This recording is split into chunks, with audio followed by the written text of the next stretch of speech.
উপযুক্ত না অনুপযুক্ত? এগুলোকে ব্যাপকভাবে হওয়া দরকার।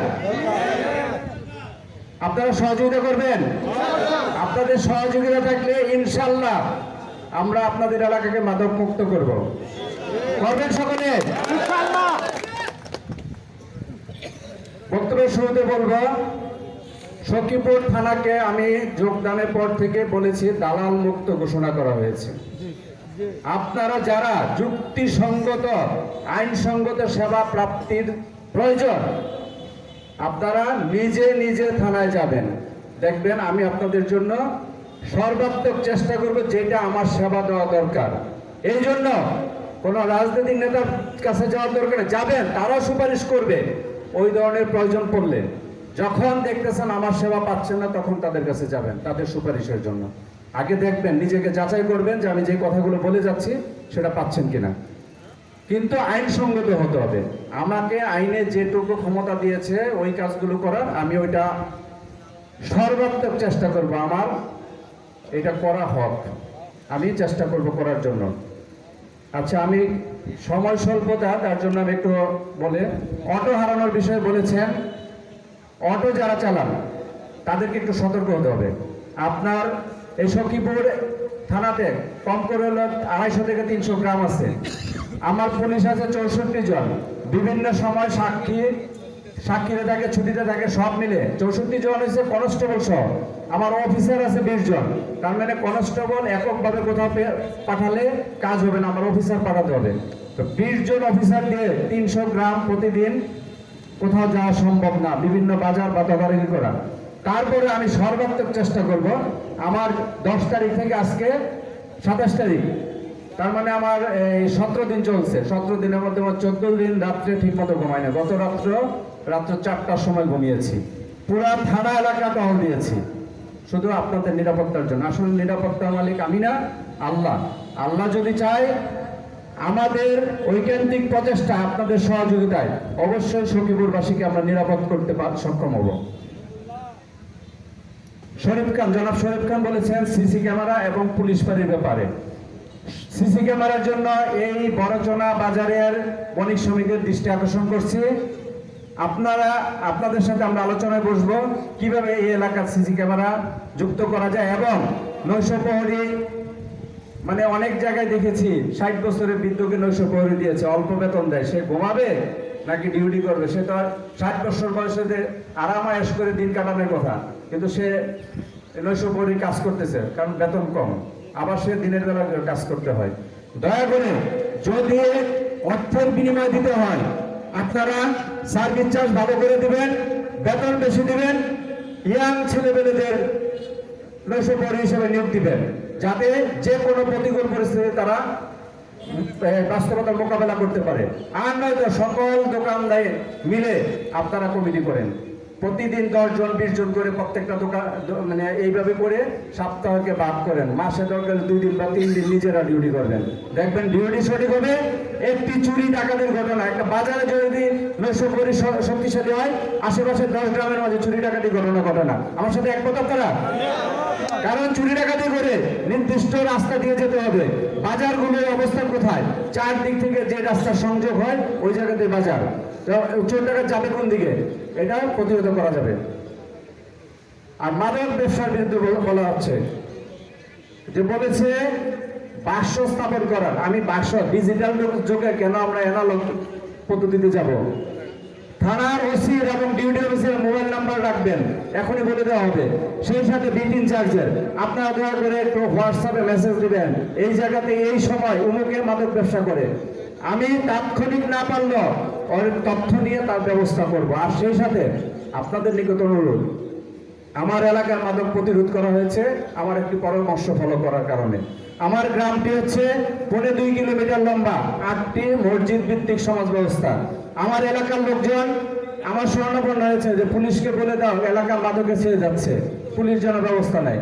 আমি বললাম পুলিশকে বলবো, কিন্তু পুলিশ যখন সংবাদ পেয়ে আসবে মাদক ব্যবসা শেষ হয়ে যাবে ওই সময়, আস্তে আস্তে আধা ঘন্টা 1 ঘন্টা পর আসলে মাদক ব্যবসা থাকবে না। প্রতিরোধ করতে হবে। সমাজের 8টি মসজিদের ইমাম, সভাপতি, সেক্রেটারির সাথে আলোচনা করো, যে কোনো একটি শুক্রবারকে বেছে নাও। বেছে নিয়ে মাদক ব্যবসায়ী এবং সেবনকারীর বিরুদ্ধে স্লোগান দেওয়া এবং সমাবেশ করা, যেই কথা সেই কাজ। পরের শুক্রবারই তারা এই ব্যবস্থা নিয়েছে, আমাদের হাই স্কুল মাঠে এইভাবে মিছিল করে, নামাজের পর মিছিল করে গিয়েছে এবং সমাবেশ করেছে। সমাবেশের ঠিক 5-7 দিন পরে স্ট্যাটাস দেয়, আলহামদুলিল্লাহ আমাদের গ্রাম মাদক মুক্ত হয়েছে। আপনারা কি পারবেন এটা? পারবেন? আপনি এককভাবে কোনো মাদক ব্যবসায়ী বা সেবীর বিরুদ্ধে কথা বলেন, আপনি তার শত্রুতার শিকার হবেন, রোষানলের শিকার হবেন। আপনি যদি একজন না, আপনার সমাজের বড় জোর 5 থেকে 10 জন মাদক সেবী এবং মাদক ব্যবসায়ী থাকে, বাকি 100 জন লোক কি করে? 100 জনের মধ্যে 90 জন যদি ভালো লোক থাকে, 10 জন মাদক সেবী এবং মাদক ব্যবসায়ী থাকে, 90 জন যদি তাকে রুখে দাঁড়ান, আমার মনে হয় ওই মাদক সেবীর বা মাদক ব্যবসায়ীর কোনো রকম শক্তি হবে না আপনাদের উপর চোখ রাঙানোর। একমত কিনা আপনারা আমার সাথে বলেন? আপনারা পারবেন? মসজিদ ভিত্তিক শুরু করেন, গ্রামের মধ্যে আপনারা মাদক ব্যবসায়ী মাদক সেবীর বিরুদ্ধে অবস্থান নেবেন। সাথে আমরা আছি, আইন শৃঙ্খলা বাহিনী আইনের সর্বোচ্চ প্রয়োগ করব। মাদক ব্যবসায়ীদের বিরুদ্ধে কঠোর হুঁশিয়ারি উচ্চারণ করতে চাই, হয় মাদক ছাড়ো নাইলে এলাকা ছাড়ো। মাদক ছাড়তে হবে, নয়তো এলাকা ছাড়তে হবে। এলাকায় থেকে মাদক ব্যবসার মতো কাফালিং করা যাবে না, এটা আমি দৃঢ়ভাবে বলতেছি। কোন মাদক ব্যবসায়ী এলাকায় হবে না যতদিন অন্তত আমি থাকি। আপনাদের সহযোগিতা পেলে অবশ্যই আমরা মাদক নির্মূল করতে পারবো। বেপরোয়া মোটরসাইকেলের কথা বলেছেন, এরা কারা? আপনার আমার সন্তান। এই যে অনেক বক্তা বলেছেন বিদেশ থেকে টাকা পাঠায়, মোটরসাইকেল কিনে দেয়, মোবাইল ফোন কিনে দেয়, না হলে আত্মহত্যা করবো। আরে বাবা, মোটরসাইকেল কিনে দেওয়া মানে পিছনে আজরাইলকে বসাই দিছেন। হয়তো আত্মহত্যা করলে আজকে করবে, আজকে করলে মারা যাবে, আর হয়তো 15 দিন পরে মারা যাবে। মাঝখানে আপনার মোটরসাইকেলের টাকাটা নষ্ট হলো। কোনটা ভালো? না কিনে দিয়ে যদি আত্মহত্যা করে, ঠিক আছে তুমি আত্মহত্যা করো, নতুন করে আবার সন্তান জন্ম দিতে হবে, ভালো সন্তান জন্ম দিতে হবে। এই কুলাঙ্গার সন্তান দরকার নাই, আছে দরকার? মোটরসাইকেল কিনে দেওয়া থেকে বিরত থাকেন। প্রবাসী যারা আছেন তাদের পরিবার পরিজনের সাথে সব সময় কথা বলবেন। অনেক কষ্ট করে প্রবাসীরা, প্রতিদিন আমার কাছে অভিযোগ যায়, মেয়ে চলে গেছে, প্রবাসীর স্ত্রী চলে গেছে, দুঃখজনক। এটা বুঝাতে হবে প্রত্যেকটা এলাকার মাঝে হিন্দু মুসলিম যত ধর্মাবলম্বী আছে, প্রত্যেক ধর্মের মধ্যে নৈতিকতার কথা বলা আছে। আমরা ধর্মীয় অনুশাসন মেনে চলি, দেখবেন এইসব অপকর্মগুলো কমে যাবে। বাল্য বিবাহ বলছেন, বাল্য বিবাহ পালিয়ে যাওয়ার বিষয়গুলো বলছেন, পালিয়ে যায় কেন? আমরা বাবারা ব্যস্ত, সারাদিন কর্মব্যস্ত থাকি কামাই করার জন্য, মারা ব্যস্ত থাকি কিসের জন্য? রান্না বান্না করে সন্তানকে কিভাবে ভালো খাবার খাওয়াইতে পারি। যার ফলাফল বর্তমান যুগে আমরা সন্তানের সাথে আলোচনা করি না, কথা বলি না। বর্তমান প্রজন্ম খুব অভিমানী, তারা ফেসবুক দেখে, ভালো জিনিস না দেখে মন্দটাকে শিক্ষা গ্রহণ করে। আপনারা মোবাইল কিনে দেবেন না, ফেসবুক থেকে তাদের বিরত রাখেন। যে সময় ফেসবুক চালাবে, সংসারে কাজ করান, বাবার সাথে কাজ করান, ধর্মীয় অনুশাসন শিখান। বর্তমান জানি না আমাদের যুগে বা আমাদের এই যে যারা সিনিয়র আছে সকলের যুগে দেখা গেছে যে ছোটবেলায় ঘুম থেকে উঠে ফজর নামাজের পরে প্রথম মক্তবে যাওয়া হতো। মক্তব যতদিন ওই বয়স, কোরআন শিক্ষা পর্যন্ত। মক্তবের শিক্ষা শেষে 1-1.5 ঘন্টা পড়ে এসে নিজের ক্লাসে পড়া কমপ্লিট করে স্কুলে যেতাম। স্কুল থেকে এসে একটা রুটিন মাফিক খাওয়া দাওয়া করে দেখা গেছে যে একটু খেলতে যেতাম, সন্ধ্যার পরে আবার দিন পড়ার মধ্যে বসতাম। আপনি বাবা মা যারা আমরা আছি, সন্ধ্যার পরে সন্তান কোথা যাচ্ছে আমরা খবর রাখতে চাই। ক্লাস 7-8 ছেলেমেলে আড্ডা দিচ্ছে জায়গায় জায়গায়, কেন? তার তো আড্ডার সময় না। আপনারা যদি একজন সন্তানের দায়িত্ব নিতে না পারেন, 2 জন সন্তানের দায়িত্ব নিতে পারেন, 64টি পুলিশ দিয়ে 64 জন পুলিশ দিয়ে 300 গ্রামের সব সন্তানের দায়িত্ব কিভাবে পুলিশ নেবে বলেন? আপনারা আজ থেকে সন্তানদের সাথে কথা বলবেন, রাত্রে 12টায় যান, 10টায় যান, সন্তানকে ডেকে এনে কথা বলবেন, সারাদিন কি করেছ, ক্লাসে গিয়েছ, কি লেখাপড়া করেছ। আপনি হয়তো অশিক্ষিত হতে পারেন, ভ্যান গাড়ি ড্রাইভার হতে পারেন, চায়ের দোকানদার হতে পারেন, ঠেলা চালক হতে পারেন, আপনি আপনার সন্তানের জন্য আপনি শিক্ষিত ব্যক্তি। আপনি কখনো মনে করবেন না আমার সন্তান অনেক শিক্ষিত হয়ে যাচ্ছে, আমি তো মূর্খ। নো, আপনার শিক্ষাটা তাকে শেখাতে হবে, ভালো শিক্ষা। আপনি তার খবর নেন, 1 সপ্তাহ এই টেকনিক অবলম্বন করে দেখেন, কোন সন্তান আস্তে আস্তে আস্তে আস্তে দেখা গেছে উশৃঙ্খলা থেকে সরে আসবে। আপনারা তখন আর ওই যে থানাতে যেতে হবে না, আমার সন্তান মাদকের জন্য তারপরে মোটরসাইকেল দিচ্ছে না দেখে আমাকে মারপিট করে। পাশের থানায় চাকরি করেছে কালিয়াদি। এই অল্প দিনের মধ্যে মনে করেন কম করে হলে 50 জন এরকম বাবা মাকে নির্যাতন করে সন্তানকে নিয়ে দেখা যায় তাকে মোবাইল কোর্টের মধ্যে সাজা দেওয়া হয়েছে। এমনও পিতাকে দেখেছি ইউনোর মাধ্যমে সাজা দেওয়া হয়েছে 8 মাসের। ওই চিৎকার দিয়ে বলল, আমি 8 মাসের সাজা মানি না, এই সন্তানকে কমপক্ষে 2 বছরের সাজা দেন। কতটুকু দুঃখে হলে এটা বলতে পারে বলেন? আরেকটি কথা বলা হয়েছে যে মাদক ব্যবসায়ীদের ছেড়ে দেওয়া হয়। আমি যেদিন কাকরাজান মিটিং করেছি আগের দিন একটা ইনফরমেশন পেয়েছি, একটা দোকানের মধ্যে, ছোট দোকান, টং দোকানের মধ্যে মাদক বিক্রি করে, গাঁজা বিক্রি করে। ওই দিনই পাঠিয়েছিল, পাওয়া যায় না, দোকান বন্ধ করেছে। ওই মিটিং শেষ করে দেখা গেছে তাকে ধরা হয়েছে। সে কিন্তু বোবা, প্রতিবন্ধী হওয়া সত্ত্বেও তাকে ক্ষমা করা হয় নাই। আমি তাকে আদালতে প্রেরণ করছি মামলা নিয়ে।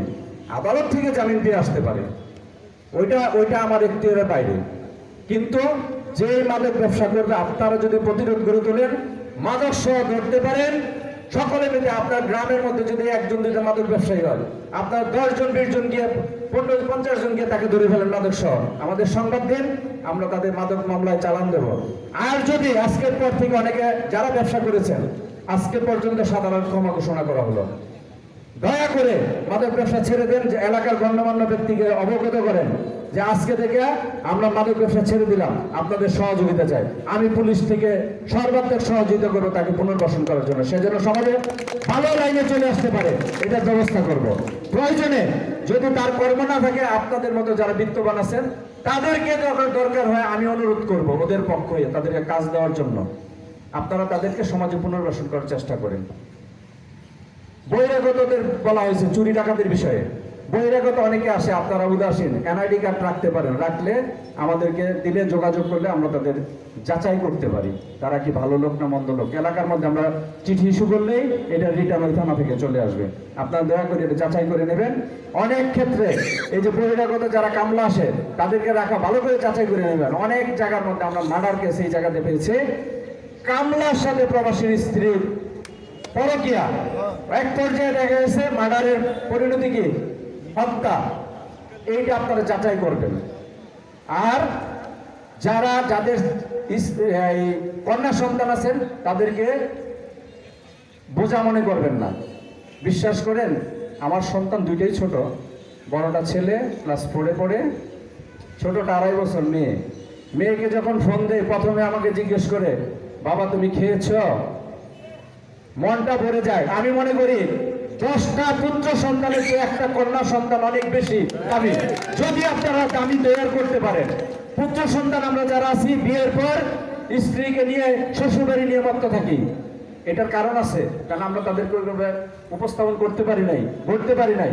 কিন্তু আপনার মেয়েকে যদি আপনি উপযুক্ত করতে পারেন, আপনাকে সে মৃত্যুর আগ পর্যন্ত দেখবে, মৃত্যুর আগ পর্যন্ত সে আপনাকে দরদ দিয়ে ডাকবে। আমাদের পুত্র সন্তানকে আমাদের ওইভাবে গড়ে তুলতে হবে।